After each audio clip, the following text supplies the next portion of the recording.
인천공항 세관 요원들이 작은 배낭을 뜯고 있습니다. 등받이 네티 속에서 두툼한 무언가를 꺼내는데 마약 케타민입니다. 지난해 12월 필리핀에서 입국한 여행객이 가방 네티 속에 케타민 3kg을 몰래 들여오다 적발됐습니다. 있어. 조심. 지난해 9월 남아공에서 들어온 여행객 가방에선 필로폰 3kg이 발견됐습니다. 여행 가방 안에 이중 공간을 만들어서 숨겨 들여오다가 들통이 났습니다. 미국에서 특송화물로 들어온 알루미늄 캔 안에선 대마초 456g이, 태국에서 특송화물로 들어온 아동용 장난감 안에선 필로폰 600g이 적발되기도 했습니다.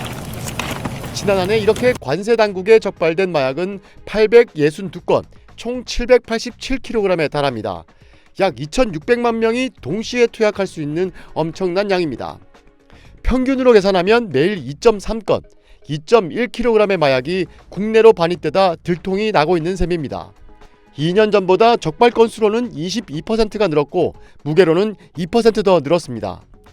지난 2021년 1톤이 넘는 마약이 이례적으로 적발된 사례를 제외하면 단속되는 마약은 해마다 점점 늘어나는 추세입니다.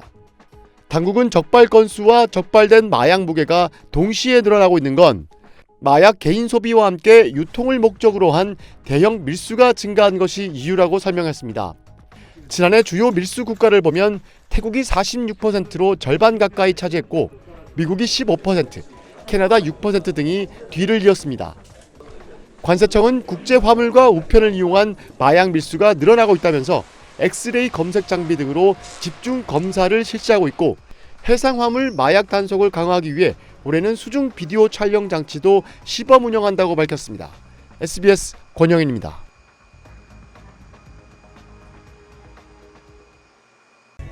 (122만) 명이 동시에 투약할 수 있는 분량의 마약을 국내에 유통하려던 국제 마약 조직 일당이 붙잡혔다는 소식입니다. 인천지방검찰청은 마약류 관리법 위반 등 혐의로 캐나다 국적의 50대 남성 A씨를 구속 기소하는 등 일당 7명을 재판에 넘겼습니다. A씨 등은 지난해 6월에서 7월 강원도 창고 등에서 고체 코카인 61kg을 만들어 국내에서 유통하려 한 혐의 등을 받고 있습니다. 일당이 만든 고체 코카인은요, 무려 300원어치고요. 122만 명이 투약할 수 있는 양이었습니다. 검찰은 국내 코카인 유통 범죄 사상 최대 규모라고 설명했습니다. 이들은 국내 유령 회사를 세워서 액상 코카인을 페인트로 속여서 반입을 하고 일부는 호주로 재수출하고 나머지는 고체 코카인으로 만든 걸로 파악이 됐습니다. 검찰은 창고 임대료 등 범죄에 사용된 비용을 국제 마약 조직이 지원한 걸로 보고 있습니다. 차 한 대가 서울의 1차선 도로를 서행하고 있습니다. 그런데 사이드미러가 접혀 있고요. 가다 서다가를 반복하더니 아예 길 한복판에 멈춰버리기까지 합니다. 이러면 주변 차들도 위험하고 도로도 정체가 될 텐데요.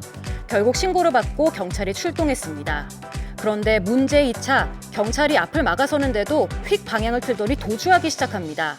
하지만 얼마 못 가 붙잡히고 말았는데요. 운전자에게서 충혈된 눈, 어눌한 말투, 구토의 흔적을 발견한 경찰은 곧장 음주 측정을 실시했습니다. 당연히 음주운전인 줄 알았지만 음주 감지기에선 별 반응이 없었는데요.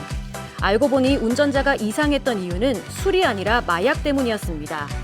차 뒷좌석에선 비닐에 든 백색 가루의 마약이 발견됐고요. 검사 결과 마약 양성 반응이 나와 운전자는 구속됐습니다. 이를 본 누리꾼들은 졸음운전도 음주운전도 안 되는데 하물며 마약 운전은 최악이다. 희한하게 달리는 차 보면 피하고 보는 게 상책. 요즘은 뭐가 나올지 몰라. 이러다 한국경찰 전부 마약반 되겠어요 등의 반응을 보였습니다. 이른 아침 한 남성이 난간 위에 올라섰습니다. 옷도 벗어던졌고 한참을 내려오지 못하고 서 있습니다. 광주의 모텔 4층에서 떨어지겠다며 소동을 부린 겁니다. 양말만 신은 상태로 알 수 없는 말을 계속하면서 살려달라, 난 죽을 거다, 이제 이런 말을 계속 반복하면서 다행히 큰 부상은 없었지만 들것에 실려 병원으로 옮겨지면서도 몸부림은 멈추지 않습니다. 이곳 난간 위로 올라선 남성은 약 40여 분간 소동을 부리는 등 아슬아슬한 실랑이를 이어갔습니다. 경찰 마약 시약 검사 결과 A씨는 함께 묵은 30대 남성과 필로폰을 투약한 것으로 확인됐습니다. 객실에서는 투약에 사용한 걸로 추정되는 주사기도 발견됐습니다. 이들은 경찰 조사에서 마약 투약 사실을 인정한 것으로 알려졌습니다. 경찰은 A씨 등을 상대로 마약 입수 경위와 여죄 등을 조사하고 있습니다. KBC 임경섭입니다.